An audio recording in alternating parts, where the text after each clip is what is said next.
Bismillahirrahmanirrahim. Assalamualaikum warahmatullahi ta'ala wabarakatuh. Alhamdulillahirabbil alamin wa sallallahu ala sayyidina Muhammadin wa ala alihi wa sahbihi wasallam, amma ba'du. Keadilan itu kadang-kadang datang dengan cara yang tidak terduga.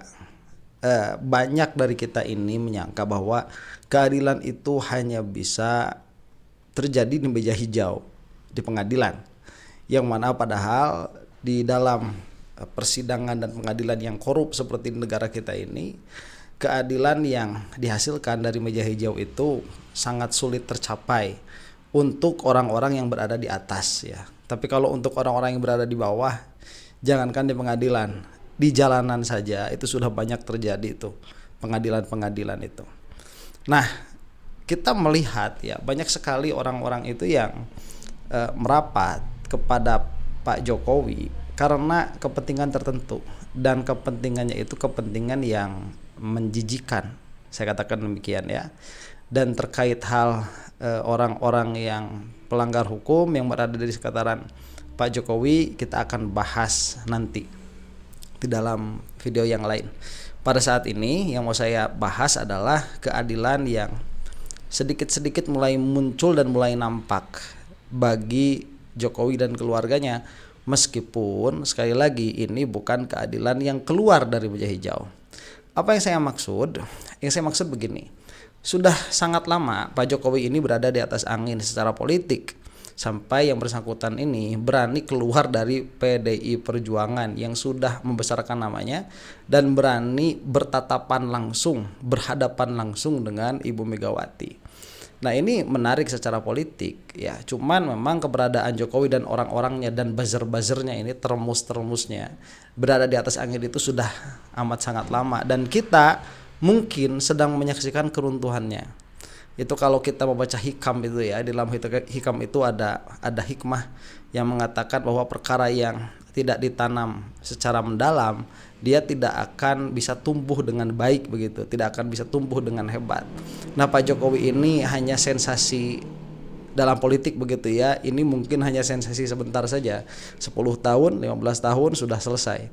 Ya, di dalam percaturan politik itu bisa dikatakan cukup lama ya. Tetapi dalam hal apa yang dicita-citakan oleh Jokowi sendiri, yaitu membangun dinasti politiknya, mungkin ini terlalu mentah Jokowi ini.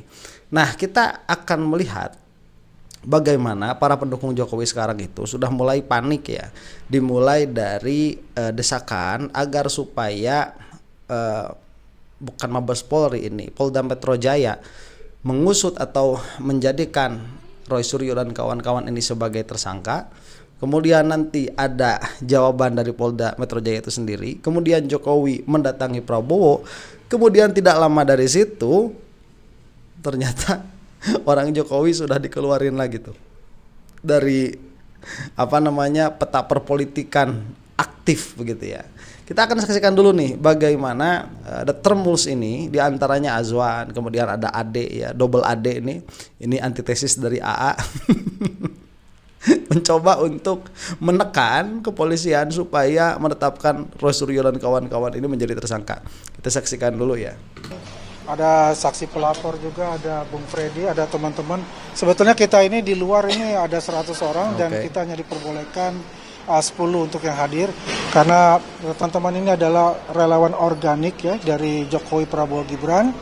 Yang memang kami ini datang adalah panggilan moral kita untuk bersama-sama untuk memberikan surat kita kepada Mabes Polri untuk memberikan dukungan moral kepada Mabes Polri dan Polda Metro Jaya untuk takut untuk menghadapi intimidasi dari mereka semua. Oke, sebentar ya. Ini katanya di luar ada 100 orang. Lah, sedikit amat ya. Katanya golongan 56% yang datang pendukung Jokowi ini kok cuman 100 orang.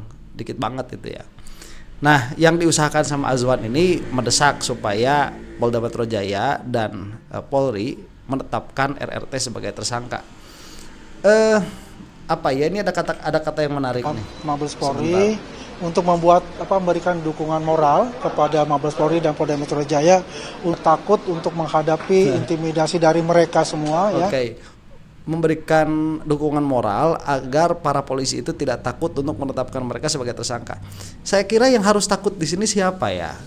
Jadi begini, klaimnya Jokowers, mereka itu masih kuat di dalam pemerintahan, masih solid dengan Prabowo. Orang yang sekarang nomor 1 di kepolisian, Pak Listio Sigit, itu masih orangnya Jokowi. Kemudian mengatakan polisi jangan takut untuk menindak RRT ini. Ini kebalik, ya kebalik. Dalam pengertian begini, apa gestur-gestur yang dikeluarkan oleh Azwan ini sebetulnya adalah ketakutan Listio Sigit ini sudah berpaling dari Jokowi kepada Prabowo. Itu yang ada. Karena kalau misalkan masih kuat posisinya sebagai orangnya Jokowi begitu, Pak Listio Sigit ini, pilihan diksinya tidak akan seperti ini, ya. Jangan takut begitu. Takut sama siapa? Lawang wakil presidennya ini masih keluarga Jokowi. Kapolrinya itu masih yang dipilih sama Jokowi. Ini gimana nih Yang sudah di luar akal nalar kita gitu ya. Dan kita juga melihat bahwasanya ini sudah lama sekali ya, sudah 6 bulan lebih ini kasus ini masih tidak ada status hukum. Nah, jadi kita butuh status hukum. Itu untuk kita bicara hukum nanti dari Ade Darmawan untuk bisa bentuk itu. Yang jelas di sini juga ada Armando, Bang Ade di sini. Bang Ade mungkin bisa memberikan masukan juga. Iya. Oke, sebentar ya. Dari beberapa termus, saya yang agak ada sedikit respect itu sama Ade Armando ini. Orangnya masih bisa diajak ngobrol dia itu, masih reasonable ya. Ya meskipun risetnya acak-acakan. Saya mewakili masyarakat secara umum, itu berharap sekali agar kasus ini bisa segera dilanjutkan ke tahap perkara hukum yang lebih tinggi ya. Kita berharap bahwa tahapan yang lebih tinggi, kita berharap bahwa masalah ijazah palsu yang sudah berlarut-larut ini menyita perhatian seluruh bangsa Indonesia ini bisa dengan segera dituntaskan. Seandainya memang ternyata tidak terbukti bahwa Pak Roy Suryo dan kawan-kawan itu tidak terbukti sebetulnya mencemarkan nama baik, menodai, menghina Pak Jokowi, ya sudah diputuskan bahwa sebetulnya tidak terjadi pencemaran nama baik di sini. Tapi seandainya memang betul bahwa terbukti dan sudah ada buktinya, kami yakin bahwa pernyataan dari Pak Roy dan kawan-kawan itu dengan secara sangat rendah mencemarkan nama baik Pak Jokowi dan keluarga, maka sebaiknya memang penegakan hukum diterapkan di Indonesia ini. Oke, sebentar ya. Pak Ade ya, katakan itu sama si itu tuh Sylvester yang bukan Stallone itu ya, supaya hukum di Indonesia ini ditegakkan. Itu adanya berlindungnya di ketiaknya Jokowi, di ketiaknya kalian itu si Sylvester itu. Nah, kemudian yang dikatakan bahwa tadi ya Roy Suryo dan kawan-kawan ini mencemarkan nama baik Jokowi, itu perlu di paraphrasing ya, itu phrase-nya perlu diurang tuh, perlu ditata ulang.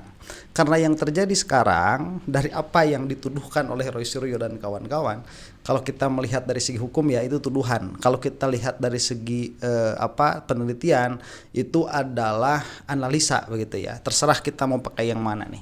Nah, tuduhan-tuduhan itu atau analisa-analisa yang dikeluarkan oleh Roy Suryo itu ternyata makin ke sini itu makin membukakan titik terang begitu. Dan argumen yang dibangun oleh Roy Suryo bukannya semakin lemah tetapi malah semakin kuat. Yang mana itulah kami melihat orang-orang seperti Anda ini, Hey Ade Armando dan kawan-kawan, sedang dalam keadaan panic mode ya. Karena semakin lama dibiarkan Pak Roy Suryo ini, bukti kekuatan argumen atas narasi yang dibangun oleh Roy Suryo ini akan semakin kuat, dan itu akan melemahkan keadaan Anda sebagai termus ini di hadapannya Jokowi. Ya, kalian itu kan orang-orang penjilat saja ya, orang-orang yang menginginkan ridhonya Jokowi, bukan menginginkan kebaikan untuk bangsa. Itu minimalnya dari apa yang saya lihat dari perkataan kalian sendiri. Kalian itu muhibbinnya Jokowi, garda terdepan ya. Orang harus tahu bahwa itu adalah hal yang tidak boleh dilakukan di Indonesia ini. Jadi kami bukannya ingin agar Pak Roy Suryo itu dihukum, kami justru ingin mengatakan kalau memang mereka adalah orang-orang yang bersih dari tuduhan penghinaan, pencemaran, ya dibebaskan saja. Tapi kalau tidak, kalau benar ini buktinya cukup untuk mengatakan bahwa memang sudah terjadi pencemaran, maka sebaiknya ini juga ditindaklanjuti ke tahap yang lebih tinggi. Tapi sebelumnya salinan ijazah yang kemudian didapat oleh Roy Suryo dan kawan dari KPU itu disebut sebagai ada novum cie. Ini ngobrol-ngobrol novum ini si Ade siapa ini? Yang bukan Armando, ini malah cuaci ya. Sebentar, ini dari apa yang dikatakan sama Ade Armando dulu, bahwa dia itu tidak ingin bahwa Roy Suryo ini dihukum dan lain sebagainya. Lah kalau tidak ingin dihukum, selesaikan permasalahannya itu, nggak usah mewek-mewek ke polisi seperti ini, nggak usah. Selesaikan saja dari apa yang dituduhkan oleh Roy Suryo dan kawan-kawan dengan bukti yang dikeluarkan, bantah saja bukti dengan bukti, dan pinta saja ke Pak Jokowi, Bapak, kami meminta nih supaya permasalahan ini clear, tolong Bapak itu tunjukkan ijazahnya jika memang ada begitu. Kalau memang tidak mau memenjarakan Roy Suryo. Nah, dari apa yang dikatakan dengan apa yang dilakukan, ini kontradiktif Ade Armando ini. Kenapa kontradiktif? Karena katanya tidak ingin memenjarakan, tapi malah mendesak kepolisian supaya menghukum Roy Suryo dengan cepat begitu ya. Padahal dari kami nih, sisi yang katakanlah netral begitu ya. Ya meskipun gak netral amat sih. Bias itu mungkin ada dan bahkan hampir pasti ada begitu ya. Kita melihat mencoba untuk objektif. Apa yang dikatakan Roy Suryo di sini hanyalah konsekuensi dari data-data yang dia temukan begitu. Nah, ini saya agak males kalau dengar si ada yang Bukan dari yang ya. kemarin-kemarin kembali, baik ini itu kami kayak dikasih panggung itu kayak seneng banget begitu ya. Nah, ini langsung ke Azwan aja lah. Azwan juga agak lucu juga nih kalau mau. ke makam deh, ya kan? Lama-lama kita ziarah semua nih, ya kan? Nah, Bang Deddy juga adalah pelapor nih. Jadi teman-teman, di sini juga ada saksi pelapor di sini ya. Bukan cuma saksi, pelapornya juga ada. Oh, sorry, pelapor juga ya. Nah, ini Bang Deddy juga Jadi kita ingin melihat bahwasanya ada suatu pembelajaran hukum juga. Tadi kan dikatakan dari Bang Ade dengan tengkat-tunggah istilahnya ya, quote ini. Jadi mereka ini merasa kebal hukum. Karena mereka merasa kebal hukum ya, dan dia juga bertindak sewena-wena. Apalagi di stasiun ada salah satu YouTube ya, di stasiun TV dia mereka mengatakan ya polisi dibubarkan, menunjuk oknum-oknum Polri. Itu sudah menyinggung perasaan kita sebagai anak bangsa. Oh, saya agak tersinggung begitu. Narasi biasa. Sudah saya katakan kemarin, jangankan narasi membubarkan kepolisian, narasi membubarkan agama itu di Indonesia masuk secara demokrasi nggak ada masalah. Tuh si The Beatles, Sony Records masa mau dipenjarakan tuh gara-gara masukin lagunya The Beatles Imagine itu ya. Ini pengkerdilan kebebasan berpikir begitu. Azwan dari apa yang dikatakannya ini. Ya, apalagi mereka tidak percaya dengan namanya institusi negara. Ini bermasalah yang sangat besar buat kita, dan kita ini mendukung penuh kepada Mabes Polri, mendukung penuh kepada Polda Metro Jaya, dan saya yakin dengan jumlah dari yang namanya alat bukti, saksi pelapor dan saksi ahli ya, itu lebih dari 100. Ini cukup membuktikan bahwasanya 1000% mereka ini teroris ini dapat dikatakan tersangka. Nah itu juga tidak ilmiah, nggak ada 1000% itu, yang ada 100%. 100% itu nggak ada. Mau apa? Mau dikata apa 1000%? Itu ihtimalat ya, kemungkinan itu, chances itu cuma sampai 100%. Ya ini Azwan ini bodoh atau pura-pura bodoh saja. Yang lucu juga tadi mengatakan bahwa RRT ini mereka itu tidak percaya kepada institusi negara. Nah begini ya, kalau RRT ini tidak percaya kepada institusi negara, dia tidak akan menempuh jalur ini kan yang dimaksud RRT dan kawan-kawan, termasuk di dalamnya Pak Subhan. Pak Subhan itu kan memakai jalur legal untuk menggugat perkaranya Gibran tuh. Berarti kan kepercayaan itu masih ada. Kemudian RRT juga mereka masih datang kok kepada Kemendikbudristek gitu ya, untuk meminta pertanggungjawaban. Berarti kan sebetulnya mereka juga masih percaya, makanya mereka datang. Istilahnya tabayun. Kenapa tabayun? Karena institusi-institusi itu adalah institusi-institusi yang sangat dekat sekali dengan kefasikan, dan kita bisa agak bisa berdebat di situ ya. Tetapi kalau saya sih condongnya ke sana. Jadi tidak bisa kita itu menerima 100% dari apa-apa yang dikeluarkan oleh institusi-institusi itu. Dan negara yang demokrasi ini mewadahi hal itu, dalam pengertian untuk apa? Untuk dibuka begitu ya untuk diminta pertanggungjawabannya. Lah itulah yang dilakukan oleh Roy Suryo dan kawan-kawan. Memang permasalahannya Jokowi ini secara administrasi ini bermasalah. Akte lahirnya itu dikeluarin tahun 2005 begitu. Ya, akte lahir aslinya nggak ada. Bermasalah memang. Karena salah satu isu yang masuk kepada Pak Jokowi ini yang bersangkutan ini adalah anak PKI. Itu salah satu isunya. Lah, dari mana dalalahnya itu? Dari administrasi yang tidak rapi ini diantaranya. Itu bisa menjadi isu. Saya tidak mengatakan itu isu yang benar begitu ya. Cuman memang itu adalah kenyataannya. Tidak rapi administrasinya Pak Jokowi ini. Makanya kalau misalkan kemudian yang tidak rapi ini kemudian diupayakan untuk dirapikan begitu, kita melihat di belakangnya ini ada sesuatu. Nah, sesuatu ini apa? Lah, Pak Jokowinya sendiri tidak mau terbuka begitu. Tidak ada penjelasan yang make sense. Penjelasannya itu ngalor ngidul ya kalau kata orang Belanda. Pelapor. Saya Nah, sebagai ini Bang Fred pelapor juga. itu kami ya. Maju. Oke, saya Andi Kurniawan, Ketua Pemuda Patriot Nusantara, sebagai pelapor di tanggal 23 April 2020. Pemuda Patriot Nusantara lah, udah macam-macam lagi aja ini ya para pembela Jokowi ini. Ini saya mau agak lama sebetulnya di dalam membahas video yang ini. Cuman biar gak terlalu lama, intinya kan sama ya. Intinya itu bahwa mereka menginginkan supaya RRT ini dipenjara. Nah, beberapa hari setelah itu ternyata ya ada tanggapan dari Polda Metro Jaya ya. Kita akan dengar nih apa tanggapannya apa ternyata setelah didesak seperti itu. Polda Metro Jaya akhirnya menanggapi derasnya desakan publik untuk segera menetapkan tersangka kasus ijazah Jokowi. Nah, Kabid Humas Polda Metro Jaya, Brigjen Ade Arysyam Indradi menegaskan proses penyidikan masih berjalan sesuai prosedur hukum. Masih berjalan proses penyidikan, ada tahapan-tahapannya, kami terus dalami pemeriksaan saksi-saksi, ujarnya tegas di Jakarta. Menurutnya, penetapan tersangka adalah kewenangan penyidik, dan tidak bisa diputuskan hanya karena adanya tekanan publik. Polda memastikan pihaknya bekerja profesional dan terbuka, tanpa intervensi pihak luar yang bisa memengaruhi arah penyidikan. oke. Sebelumnya, Pradi Bersatu bersama relawan Jokowi mendatangi Bareskrim Polri mendesak agar Roy Suryo CS segera ditetapkan tersangka. Mereka menilai bukti yang dikumpulkan sudah cukup kuat untuk menaikkan status hukum dari terlapor menjadi tersangka. Sekjen Pradi Bersatu, Ade Darmawan menyampaikan bahwa mereka menyerahkan dokumen tambahan kepada Kapolri dan penyidik Polda Metro. Menurut Ade, laporan ini penting untuk menegaskan bahwa tudingan terhadap ijazah Jokowi merupakan bentuk pencemaran nama baik. Ia juga meminta agar Irwasum melakukan pengawasan terhadap proses hukum supaya tidak ada permainan di dalam tubuh kepolisian.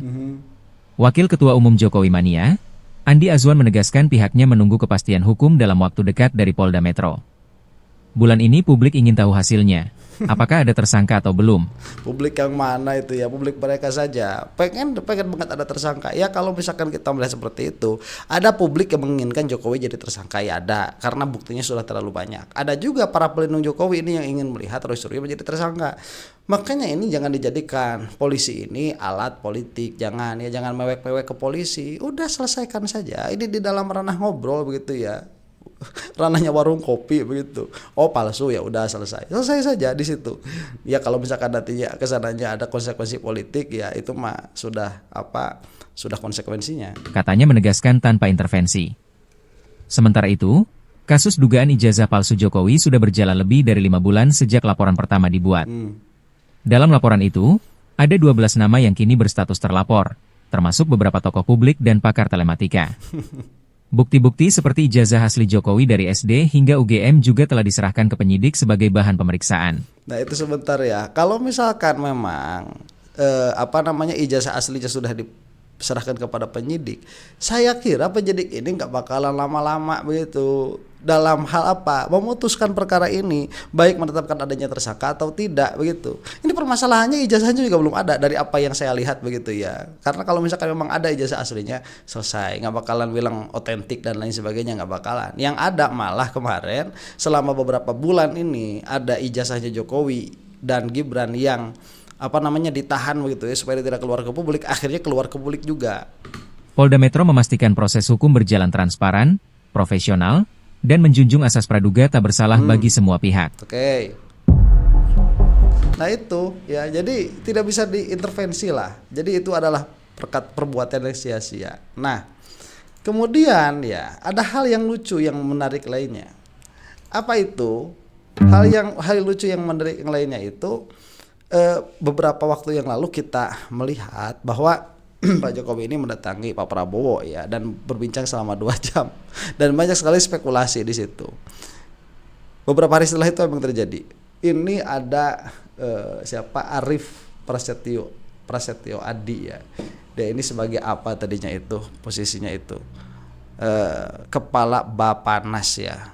Apa Badan Pangan Nasional mungkin itu ya kesingkatannya. Jadi Prabowo tunjuk Mentan Amron jadi kepala Bapanas gantikan Arief Prasetyo Adi. Nah, sedangkan Arief Prasetyo Adi sendiri ini adalah orangnya Jokowi. Nih lihat ya di sini. Ada tulisannya nih, Arief Prasetyo Adi dari era Ahok di DKI hingga ditunjuk Jokowi sebagai kepala Bapanas, kini diberhentikan Prabowo. Jejak karirnya panjang, Direktur BUMD Pangan, PLT Mentan, sampai kepala Bapanas. Ironisnya, karir yang tampak mulus ini berakhir dengan kepres sederhana. Terima kasih dan selamat jalan. Ini nyesek ya karena di politik itu membangunnya lama, jilatnya sama sana sini. Ganti penguasa, selesai aja begitu karirnya. Ya, kasihan. Makanya kita berlindunglah dari politik begitu ya.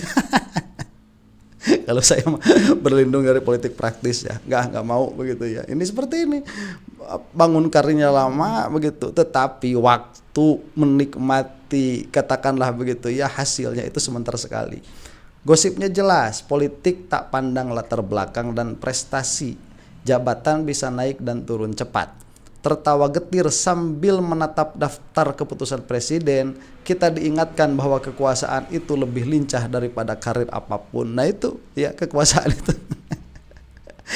Bertemu itu Jokowi 2 jam ya sama Pak Prabowo, endingnya orangnya dipecat.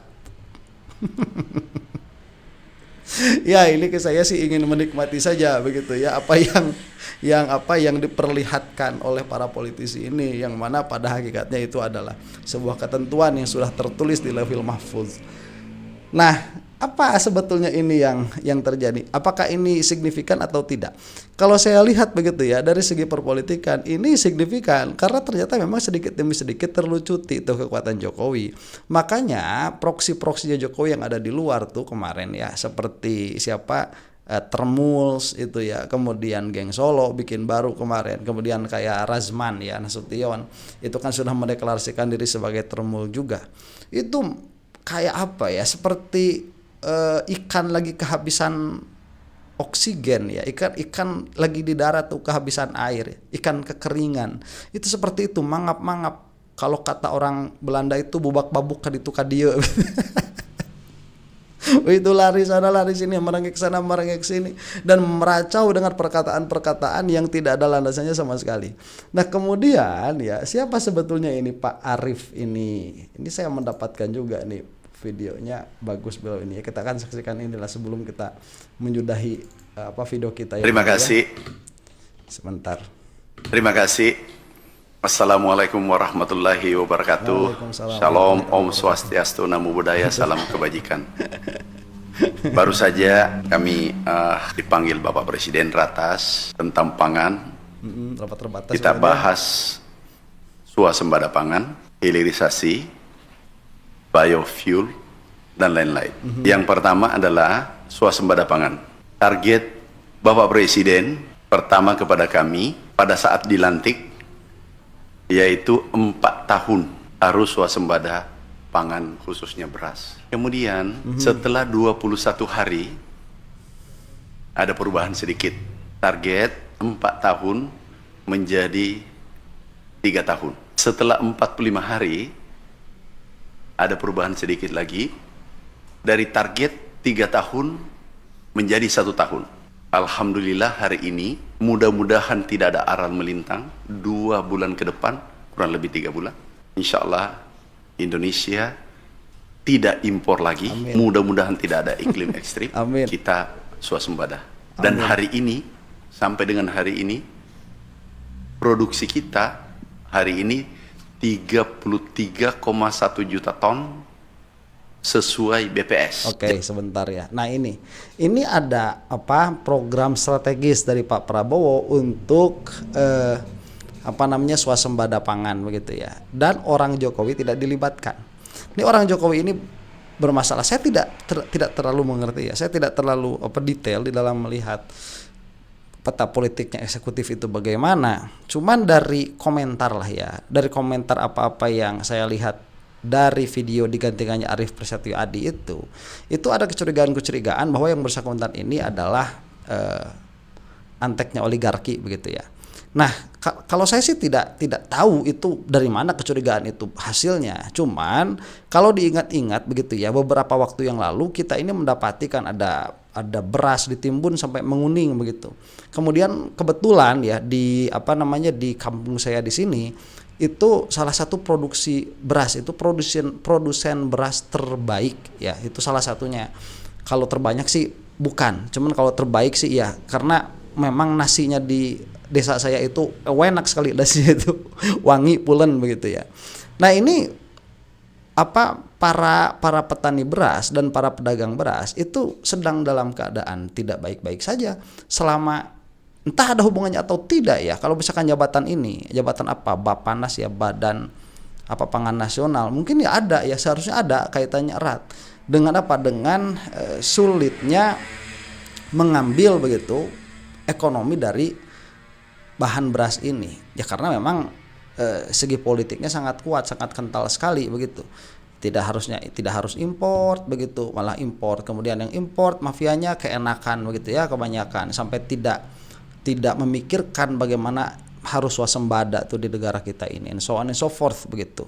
Nah, jadi kita sudah agak melihat pola agak luas sekarang bahwa Pak Prabowo ini sudah mulai menyingkirkan orang-orangnya Pak Jokowi dari posisi-posisi yang berkaitan dengan